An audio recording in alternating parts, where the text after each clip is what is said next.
This is the second part of project managers and senior executives. We're going to focus on what's called the Agile Leadership with a Grip, which is a practical and modern approach to transformation leadership and management behavior framework. For those of you who weren't here last week, I have a pretty short agenda.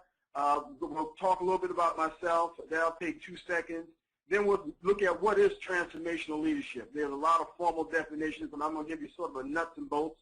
Why transformation efforts succeed and fail. 70% of these things are failures, and we want to look at why. And then we're going to look at each of the behaviors that encompass this transformational leadership framework. And as you can see there, we got agile behaviors, leadership behaviors and grit management, and then we'll have some questions and answers. But again, anytime during the presentation, if you have any questions, just please let myself or Aruna know. Okay, here's basically my introduction. A lot of stuff, a lot of professional experience, the various roles, competencies, author, research, my educational background. But MPAs, that's my most prized accomplishment, and that's my family. The fact that I have a 96% project success rate, which I will probably allude to my principles during the presentation. And I love what I'm doing right now, uplifting. I've been fortunate to uplift thousands and thousands of leaders over the years. And so hopefully I'll say something that will spark some interest in each of the audience. Experience with these companies have enlightened me that there are no dominant behaviors that drive personal, professional, and organizational transformations. So what I'm going to be sharing is not a detailed cookbook, but as with any framework, a more coherent and consistent structure that still must be adapted to specific companies by using the experiences of the individuals involved in the project. I've been very fortunate to have been uplifted and to be uplifting to others due to my experience as a global PMI volunteer. With the OPM project, these leadership roles allow me to contribute to shaping a global standard, but sharpen my own virtual leadership skills, but also help others sharpen theirs. And as the PMI research, it provided me with a global forum to continue my doctoral research as a member of a team led by two of the most project management visionaries in the world. In fact, the behavior framework that we're going to be talking about was largely influenced by this seminal research. Transformational leadership requires a unique blend of qualities of being flexible, being upfront, and being in control. Organizations can never be something that people are not. So I'm not going to go through all the details that you see here. You can pretty much read that. But let me give you my nuts and bolts definition of transformational leadership. Transformational leadership influences change. That is, change being creating a healthy and new growth to excellence. This is the why of transformation. But it also has to influence the how of change. That is, create tension, harness support, articulate goals, nominate roles, grow the capability, and entrench changes. Now, the list here are a bunch of key behaviors, few key behaviors, and I'm going to pick on a couple of them. Let's look at clear enthusiasm. Clear enthusiasm, basically what I'm saying here is that you have to energize people with ever greater challenges. You have to exhibit emotional energy and edge, highlighting big, bold, audacious goals for business of the future. And let's look at the acknowledging, honoring, and resistance, because we all know that when we talk about change, we talk about transformation, everybody wants things to be better, but nobody wants things to be different. And so what I use is the 20-50-30 rule. And so the 20 is those people that are for it. They're ready. Those are the people that you can nominate roles and count on them to help them to grow the capability and entrench the changes within any organization. The 50% are those that sit on the fence. And hopefully as you get the momentum with the other 20%, now you get some of those 50% to move to the side where they're for the actual change. And then the last 30% are those naysayers. Those are the folks that no matter what you want to do, they want to maintain the status quo. And then what you got to do is you got to start looking at an exit strategy, because when you'll find later on that when you're building a team, it's a journey. And not everyone will take that journey, not everyone should take that journey, and not everyone can take that journey. When we look at transformation, there's a lot to it, okay, and we start off with the envisioning. Okay, and as we mentioned with envisioning, what we're talking about is we've got to basically recognize there's a need for business transformation, and we have to identify strategy and vision. With the engage, and let me just add to that, when we talk about envision, we're talking about being what I call intelligent behavior. And with intelligent behavior, there are what I call the 6 I's of being intelligent. That is innovative, insight, taking the initiative, being able to influence people, having good interpersonal skills, and integrity. Okay? You need those things there. And engage, again, I mentioned earlier, you have to be able to engage people by entrusting them, by enhancing them with ever greater challenges, exhibiting an emotional edge and getting them involved. Transform. That's where it all happens. I kind of chuckle when I talk about this here, because years ago, when I was doing my research, and behavior to me was not only people, but it was also the things that people impacted. That was the business processes, the technology, the culture, the values. And so I think what is happening now is the industry is really understanding that. It's no longer, okay, organizational change. They understand that that's not enough, because as you'll learn later on, that organizations don't change, people do. Let's look at optimize. Optimize is, okay, let's entrench it. Okay, let's entrench the change, as we talked about earlier. You've got to grow the capability. You've got to entrench the changes. Okay, and the way that you're going to do that is you're going to have to count at that on that 20%, influencing that 50%, and eventually making it happen within the organization so that it's a common practice. So again, when we look at the transformation life cycle, you envision, you engage, you transform, and you optimize. Let's look at leading change. There are many reasons that contribute to the success or failure of organizational transformations. Let's talk about the failures first.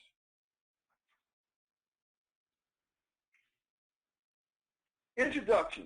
Let's talk about these kinds of things here, okay? Here are a list of some of the most popular reasons for change. Of course, this list is not inclusive. The red highlights the most important ones. The blue are the ones that I added myself. There's a reason why the one that's intended to organizational change principles and methodology is bold, because that is number one on the hit parade, okay? And basically that's the number one popular reason. And so what they're saying is that the lack of a methodology prevents converting or transforming a change strategy into successful outcomes with consistency and predictability for the various reasons. When you look at the bullet number one, okay, bullet number one focuses on just shift. Change is the shift. When change happens, shift happens around you, okay? The other two bullets, they contribute to the organizational ability to master the change, which on the surface points to the methodology. However, I beg to differ with that rationale. Is failure really contribute to a lack of methodology, or is it because of lack of leadership? Leadership is not flexible, it's not upfront, and it's not in control. That's my contention. And I had the opportunity to meet the father of change, John P. Carter, and not only meet him, but also talk to him about my views and my philosophy.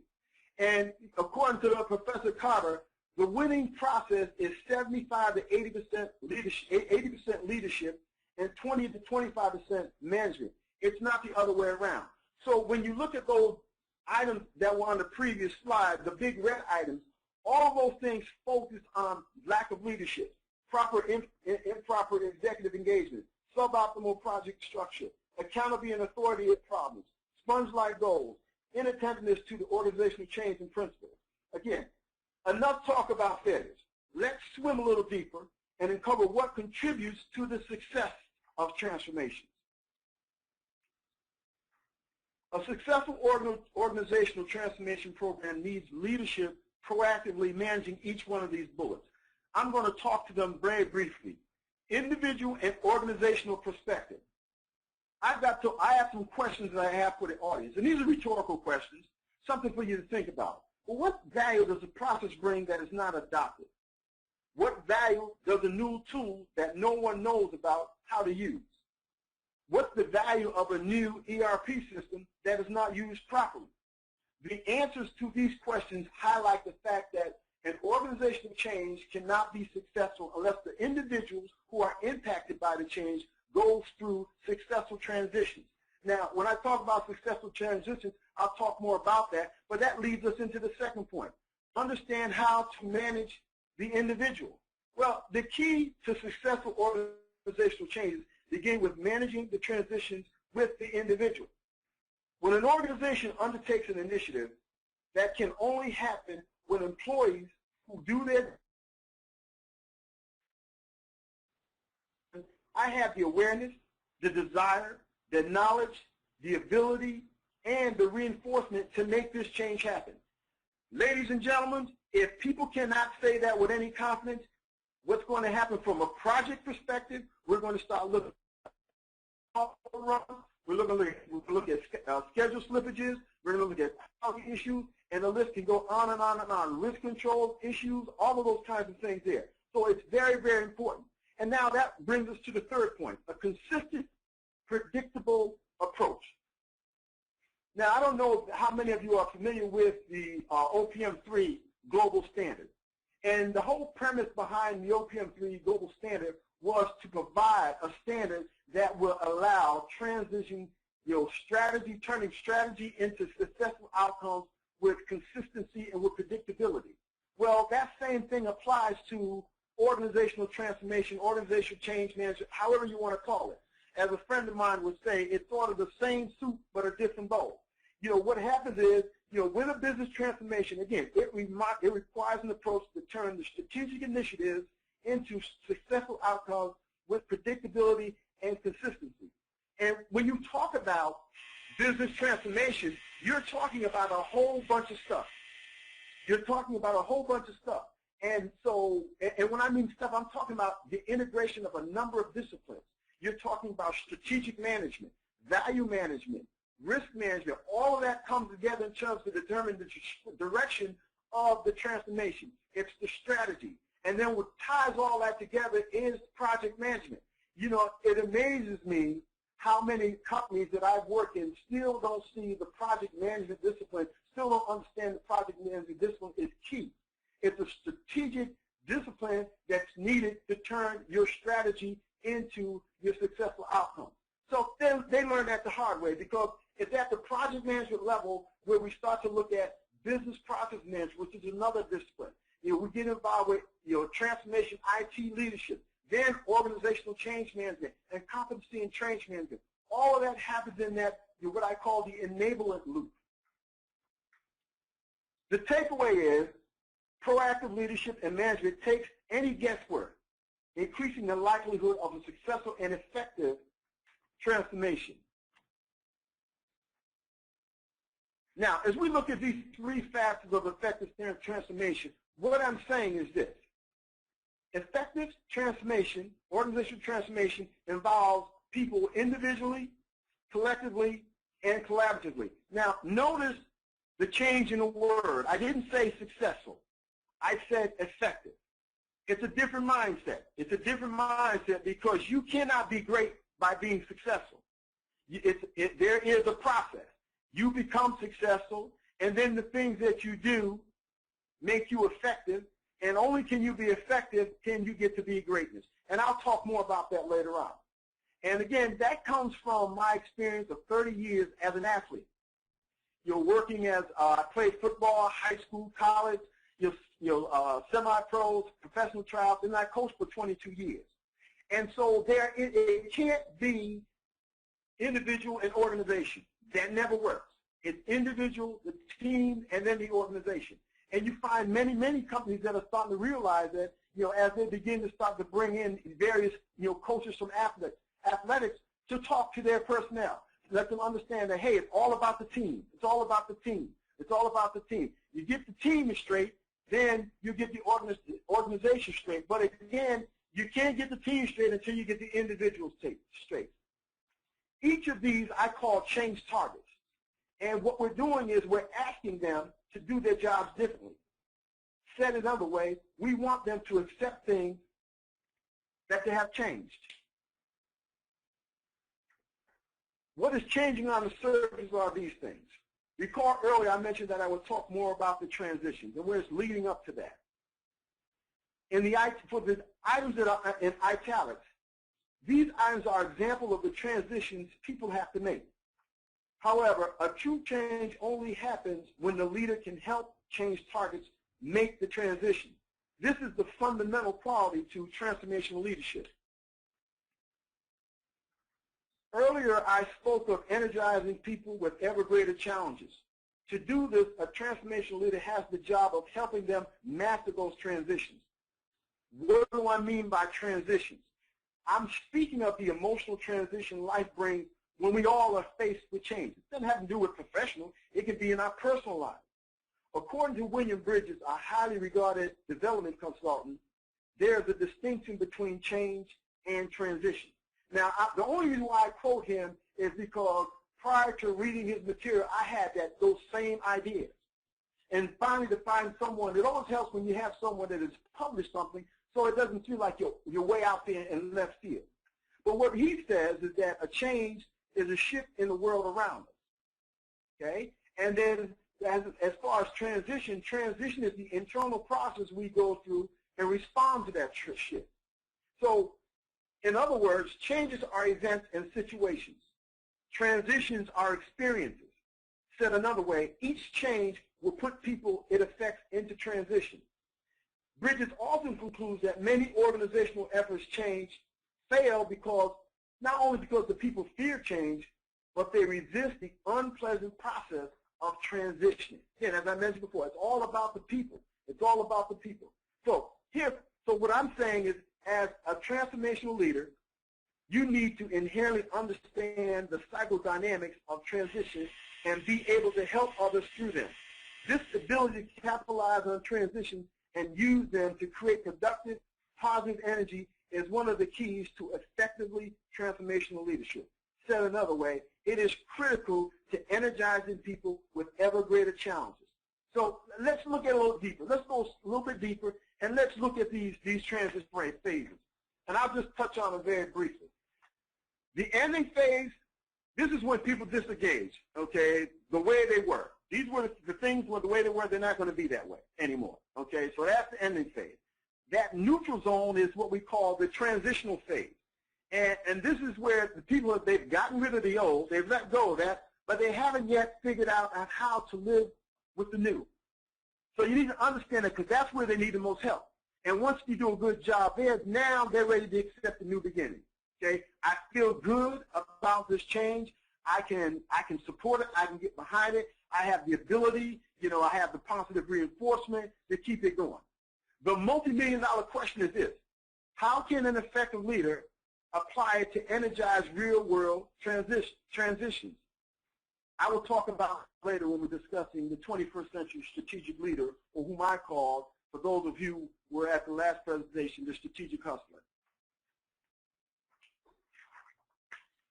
The trident of the organizational transformation strategy lies in a continuum ranging from hard change at one end to soft change at the other.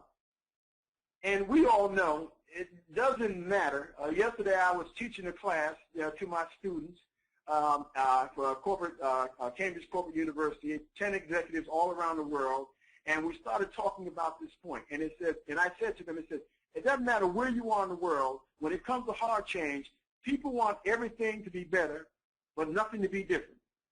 So again, it doesn't matter where you are. On the other end of the continuum is the things that we have to do to help people through those transitions. And these are the list of the items that we talked about. But before anything can happen, we have to understand that we have to have a change. In other words, you have to acknowledge that there's a burning platform. And then the only way to do that, you have to have some type of leadership where that is a key behavior. And so, with that, and once that key leadership understands that, now they can create a compelling behavior, and they can begin to do the things necessary to make the shift happen and to make the transitions happen.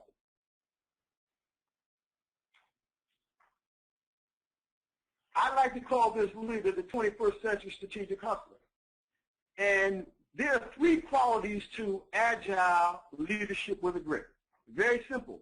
Be flexible, be upfront, and be in control. That's it. It's very simple, okay? But it's not a gimmick. It's not a gimmick, as tons of my reviewers and readers said. It's not a gimmick. You really have to get in and understand exactly what is involved in each of those. So let's move to the next slide so I can shed some more light on this leadership style. As I mentioned earlier, agile leadership with a grip is a practical, modern, transformational leadership and management behavior framework, okay? That's the framework. Now, what goes on in that framework, I give you some disciplines that you can work with. But it all depends on your reality. It depends on your reality on how you mold that framework to your own unique situation. You know, my daddy used to tell me, baby, shoot for the universe, because if you ever miss, you'll land among the stars. And so that went into, when you look at this cover, okay, and I use the title, you know, using sort of the mnemonics of the acronyms to identify the various behaviors. And then here we have a person that's in the universe, and there are a number of things that that person has to do. Okay, there's a number of things that he has to do. First of all, they have to maintain their balance. They have to capture all the appropriate tools and carry it in their toolbox and keep a grip on that. And not only that, be focused on wherever they want to go. So again, if that person slips, they land among the stars. Let's move on to the next slide, and I'm going to start to uncover the meanings behind each of these. As we look at agile being flexible. When I talk about flexible, the first I start with A, being adaptable behavior. And when I talk about adaptable behavior, I'm talking about, number one, what I call the trilogy of success. There are 3 things that you must do in order to be successful. Okay, there are 3 things that you must do in order to be successful. Time won't allow me, but again, after this session, if there's any questions on that, I'll be more than happy to talk about them. But then also, we talk about leadership, okay, situational leadership. For those of you who may not be familiar with situational leadership, what it is, it's a leadership practice that looks at the interplay and the amount of direction that you give somebody, the amount of socio-emotional support that you give them, but also you have to evaluate the readiness of the person that you're trying to lead in order for them, their ability to do the task. Okay? Then the next part is also, you know, something what I call, it's called A.G.I.L.E, individual change management. Okay? And it's by Procty. Okay? For those of you who may not be familiar with Procty, they are the world leader in change management. And so they, you know, allowed me to use, you know, some of their information in terms of being able to talk about how important it is that you focus on the individual. Okay? Again, with situational leadership, the key point was looking at the readiness of the individual that you're trying to lead. Now you tie right into, you know, the A.G.I.L.E model that says, okay, there are these factors that influence a person in terms of how aware they're going to be, the desire to participate and support the change, their knowledge about the change, their abilities to be able to do whatever it is that they have to do that's new, and then also there's got to be constant reinforcement. If you don't have those things there, then you're not going to have the flexibility that we're talking about. And last but not least, I talk about, everyone knows about Dr. Bruce Tuckman's Foreman, Storman, and Norman performance model. Okay? It relates to group dynamics. Again, very, very key, because as you look at those, and I know there's another phase of journey, but those 4 phases are the key to being, you know, in terms of being adaptable in terms of behavior. And so I talk about, okay, these are the behaviors that are, you know, apparent when the group is in this stage. And then here are the things that you need to do as a leader to help them through that process. Again, so that's adaptable behavior. When we talk about goal-oriented behavior, I've identified 10 goals to success. I've identified 10 goals to success. And so when we talk about those things there, the first 6 goals have to do with you as the individual. Because until you can get yourself to a point where people want to follow you, then you're not going to be successful in terms of being a leader. And so when I talk about those, and I can give you a few points in terms of the leadership. The first is, first of all, know the terrain. Know the terrain. Number two is seize the opportunity. Find a mentor. Radiate zeal. Be excited about what you're doing. Number four, work with tenacity.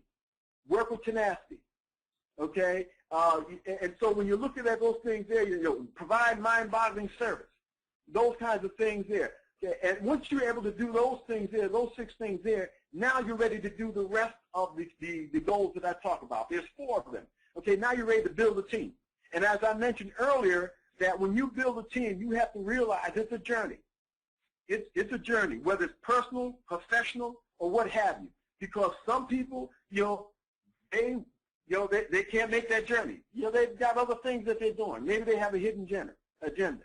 They shouldn't make the journey, okay, because they don't provide value. Okay, and the third part of that is they can't, because maybe that their ability doesn't allow them to do that. And I had to learn that the hard way. I mean, my aspiration was to be a professional football player. And so I realized that once I got in the tryout and I started doing the things that I wanted to do, it came down to the fact that, hey, you didn't have the ability. And that same thing applies to life. So you're talking about the 10 goals of success. And again, the beauty of those 10 goals is that you can apply them to personally, you can apply them professionally, and also you can apply them organizationally. And for example, I was just speaking to a school of high schoolers, and I had them write down those 10 goals of success.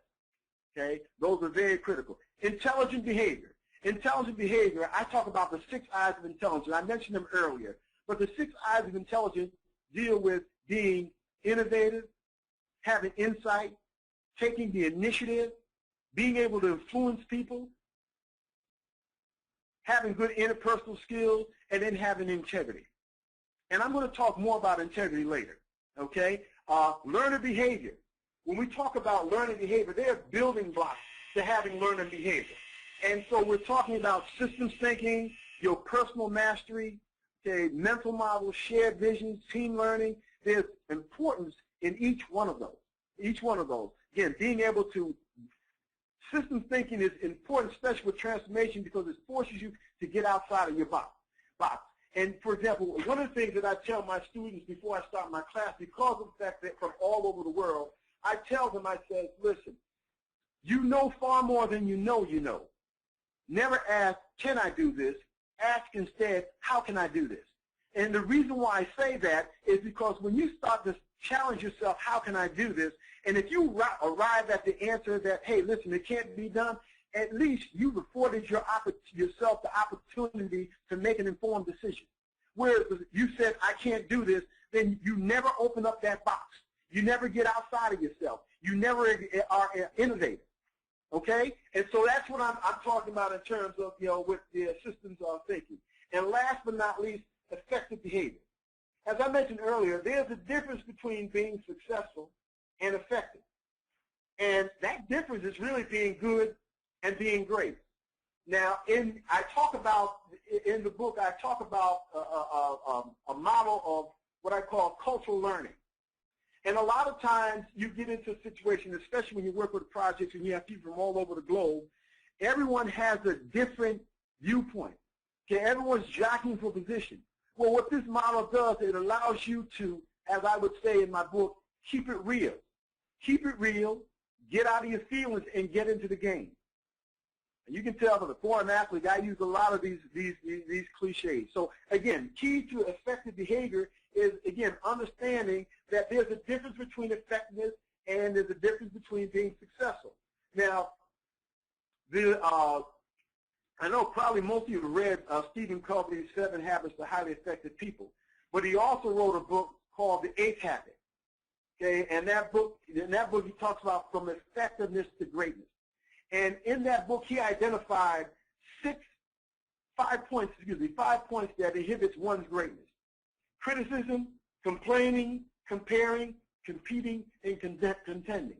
I'm going to talk about how you all can make that assessment to determine, does that really apply to me? I'm going to spend a little time here on I'm going to spend a little time here on intelligent behavior. And the reason why I'm going to do that, because that's the number one characteristic that people want leaders to demonstrate, is integrity. People who walk their talk and lead a life of character. When I look at integrity, I look at a person who has a rare ability to pull everything together and make it happen no matter how challenging the circumstances.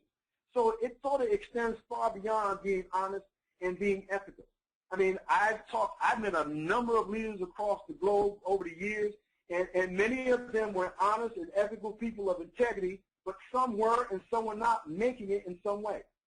I mean, they were all good character, but it was something, the reality of their personhood was preventing their talents and their brains from achieving all that was in their potential. And as I look at it a lot further, it was some aspects of who they were as people they never saw as important to develop, that they were keeping them from reaching the heights that all of the other investments that they had made should have afforded them. So again, when we look at integrity, we look at those kinds of things there. And so what's happened here, what I'm showing you here is a list of items that were generated by a leading clinical psychologist and best-selling author, Dr. Henry Cloud. And he mentioned that people, with integrity, who lack that integrity, they're unsuccessful in doing these things here. So when we look at this, gain complete trust. Well, they can't gain complete trust to people they were leading and capture their full hearts and follow. See all realities do the blind spots. Okay, you ever have those folks? And these are folks that say, when you try to tell them something, they say, listen, I know it, I don't care about that, this is what it's going to be, and let's move forward. And then all of a sudden, you're going to have to say, well, if you're like me, well, I'm not the guy to say that I told you so. Okay, they can't work effectively and efficiently to produce the expected outcome. Okay, they have a problem in dealing with people problems. They can't negotiate. They can't, those kinds of things there. They can't negotiate. They have problems with obstacles. They don't deal with failures correctly, okay, or appropriately. They can't create growth in the organization. They can't create through the people. They can't create through all the things that they do. And it all boils down to this. They can't get themselves out of the way, okay? And in my book, I talk about get out of your feelings and get into the game. Keep it real. Get in where you fit in, okay? These are all cliches that I'm talking about. Now, pitfalls, okay? I put these here because, again, the key with being an effective leader is being able to tell a good story. And I've had some stories over my lifetime. And I look at where I came from to where I am right now, and I've realized that I fall into these traps. Okay, performance altitude is much lower than my aptitude. Okay, well, also what I realized that when you're a top performer, you can recognize those things and you can deal with them because you know you can do something about it. Obstacles or situations that derail them. Okay, I mean, as I said, life gets in the way. Things happen. Okay, how do you deal with them? Okay, reaching great success only to self-destruct. Okay, I've made $1 million and lost $1 million 3 times in my lifetime.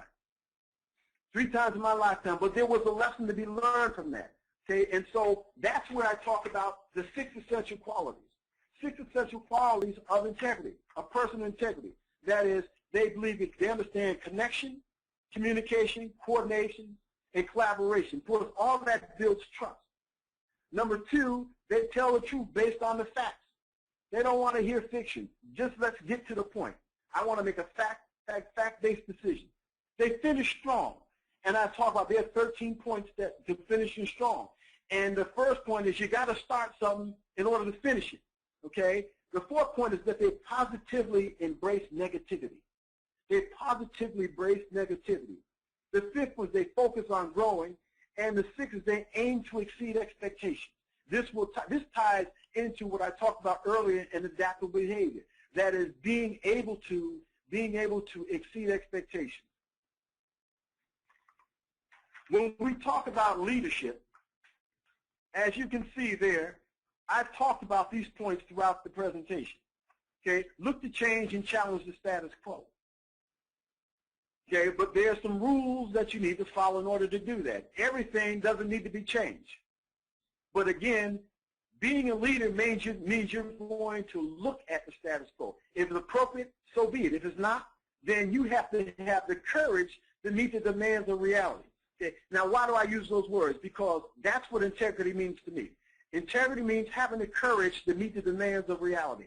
What that reality is, that depends on you. That depends on you. Energize people with ever greater challenges. Okay? We've talked about that. Acknowledge the burning platform. Acknowledge the burning platform. And there's an interesting story that I've talked about, where that whole burning platform scenario came from. Deliver results through effective delegation. Let me just put it this way. I'm going to assume that everyone that's on this call is extremely successful, very good at what they do. But regardless of the brilliance of the synaptical brilliance of your brain cells, you cannot do everything by yourself. And so you're going to have to delegate to people.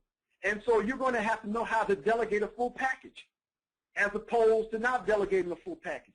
And what I mean by delegating a full package, I'm simply saying be able to delegate in terms of products and objectives.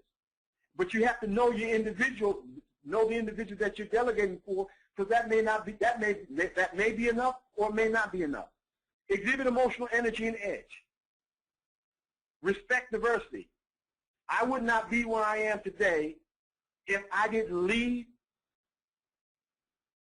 and be able to adapt in situations where people didn't look like me, didn't talk like me, didn't believe in the same things that I did. Okay? Sustain success by achieving excellence.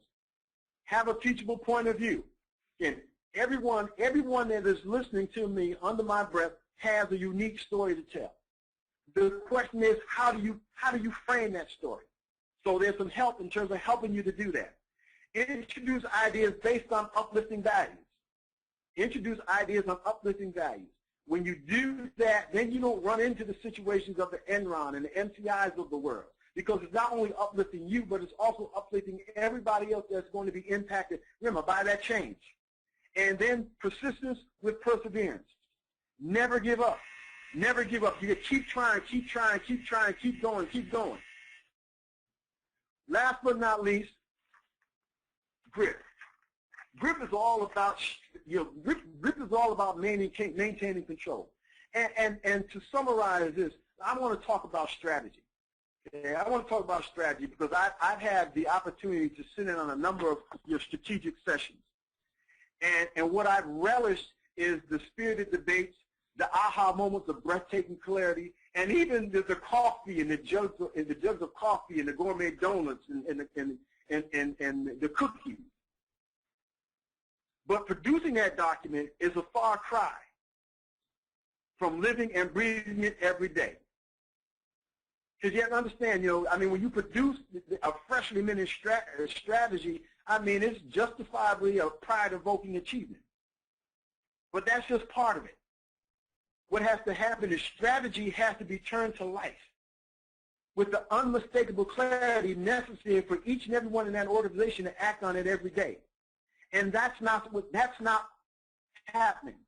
That's not happening. When you read the research, when you find that only 10% of companies are executing their strategy, well, again, that goes back to a point that I mentioned earlier. Okay, they don't understand the importance of program and project management. And so when you look at these items, okay, they're not earth-shattering things. Okay, it's all about project management, managing goals, managing resources, managing interfaces, managing performance. That's what program and project managers do. Okay, and let me just share this with you. During my research with the project managers and senior executives, when I talked to 10 executives, and these executives, some were CEOs, some were CIOs, some were directors, and that was the fundamental consensus that they came away from, is the fact that their project management background was key and critical to where they were today.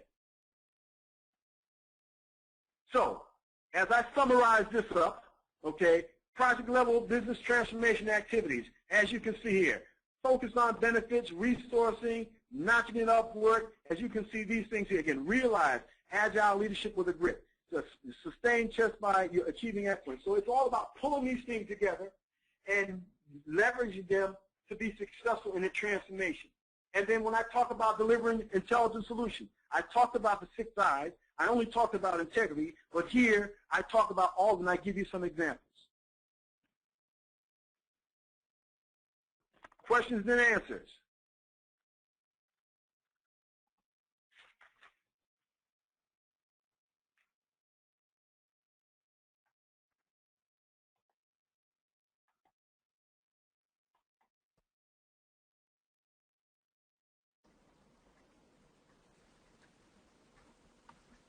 So guys, please use this time to ask any questions that you have. And meanwhile, what I'm going to do is I'm going to quickly take you through the remaining part of the presentation that I was showing you earlier. Dr. Harper, please confirm if you could see my screen. Okay, here we go. Let me just, yes, I can. All right, perfect. So I was mentioning that, first of all, Dr. Harper, thank you very much for the lovely presentation. That was really very informative. Thank you. Talking about Whizlabs. Whizlabs is a project management institute of PMI, and we do conduct PMP as well as A.G.I.L.E ACT training. We have recently started a new batch. The last time when we had Dr. Harper with us, I introduced about the new format that we are starting. And that has started on the 26th of this month, and believe me, it's really going wonderful. People are really liking the format because they do not have to actually sit at one go for 4 to 5 days. Rather, they are really going at their ease. 1.5 hours Monday to Thursday, 7:30 to 9 in the evening, 16 session, and completing the entire PMP certification course in 4 weeks. And 35 contact hours are there, sessions are recorded, so as this one, and so are the other ones as well. The training sessions are all recorded. Along with it, the study material, free practice tests, flashcards, ebook, discussion forums, quite an engaging way that we have for teaching you.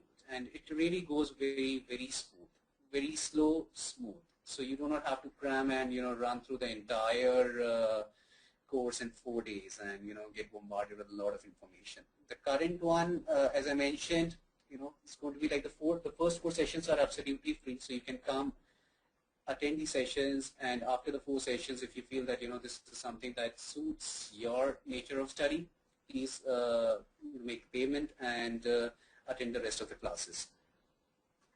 You can still attend the current batch if you want. As I mentioned, the sessions are recorded, so entire thing will be shared with you in the LMS. And even today in the evening, there'll be a batch. If anyone is interested, please let us know. Drop us an email on info@Whizlabs and we'll share the link with you. The next month batch is from June 23rd and it'll go until July 17th.